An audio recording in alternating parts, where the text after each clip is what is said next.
In this video, we're going to learn how to make a residual plot. And actually, we're going to make a residual plot for the data that we entered on airfare, which is on page 246. So here's the data on airfare again. Please make sure you have that entered into your calculator. The distance should be an L1, the airfare should be an L2, and this will be your summary statistics. When we did the scatter plot, we got this and we kind of sketched a line of best fit. And then in the next video, we actually calculated the regression line. And we talked about these error points being residuals. All right, so here's our error points and our residuals, with the residual being the vertical distance from our predicted line. All right. Well, ideally, when we calculate a linear equation or a linear model, all the data points would lie on the line. But reality is data is not pretty, and that almost never happens. So the vertical distance, the actual point is from the predictive line, is known as the error term. All right.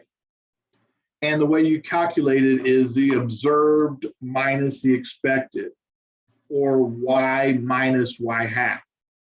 Some people like to talk about actual minus predicted. I like to use observed minus expected because further on, when we talk about chi-squared, we're going to use these same terms. So observed minus expected, in other words, what actually happened minus predicted, the predicted being the line, the observed is the actual data point. So here's my data point minus my line, all right?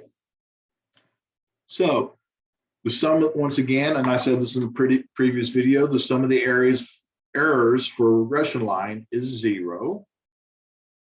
And the reason we care about the residuals is that it will let us know whether or not a linear model is the most appropriate. And for it to be the most appropriate, the residuals must be random and without a pattern. So if we end up with something like this where we have a bunch of dots, it's like, I don't know if the next dot, I really don't know if the next dot's going to be above the line, below the line. I have no idea. Then the linear model is appropriate. So half should be above, half should be below. If on the other hand, I see a definite distinct pattern, linear model is not appropriate. And it could have looked like this or some other shape. Or if I see my variation is decreasing, and basically you sit there and go, hey, you know what? We are approaching it. So if my variation is changing, whether it's increasing or decreasing, a linear model is not appropriate. All right. So we're going to calculate a residual plot for our airfare data. Once again, that airfare data was on page 246. And here it is. All right. So I have all my data entered into L1 and L2. Once again, we have a fair amount of data button pushing on this one. So I go to stat edit, there's my data. I'm going to go to y equal. I'm going to go ahead and clear out everything I have just in case it's going to mess things up. And at this point, I'm going to go ahead and run the regression equation. So second quit, stat, calc, all the way over to so stat calc, and I'm going to drop down to number 8. And I'm going to rerun this. My X list is an L1. My Y list is an L2. And once again, this is really important, alpha trace. And I get all this information.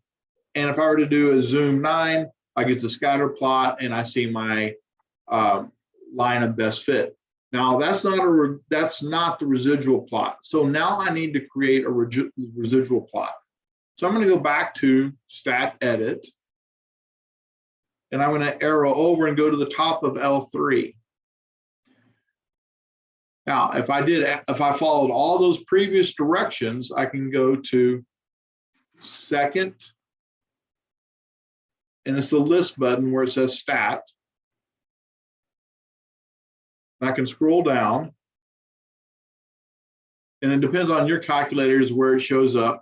Mine shows up at number 8. It might show up as number 7, but I'm looking for residual. So I'm going to do that real quickly again. Second, followed by the list button or stat button. Scroll down. and they could show up at a different spot, but you're looking for resid or residual. And I'm going to press enter, and it calculated all the data points. So this was 2.87 below it. This was 28 below it. This is 15 above it. So now that I have that, I have my residuals. The calculator calculated that for me. This was my observed minus expected. I need to go create the scatter plot. So here we go. Second stat plot. Enter. My X list is still the same. And by the way, I should have pointed out that we want the first graph because that's our scatter plot graph. My X list is still the same, but my Y list is not my Y list anymore. It's not L2, it's my residuals. Well, my residuals were stored in L3, so second 3. I'm going to press zoom 9. And I end up getting this dot, this graph. Now I see a lot of dots pushed together, but there's no pattern. They're not getting closer or farther away. I end up with this pattern, and that's what I show here. I end up with a random pattern about 0.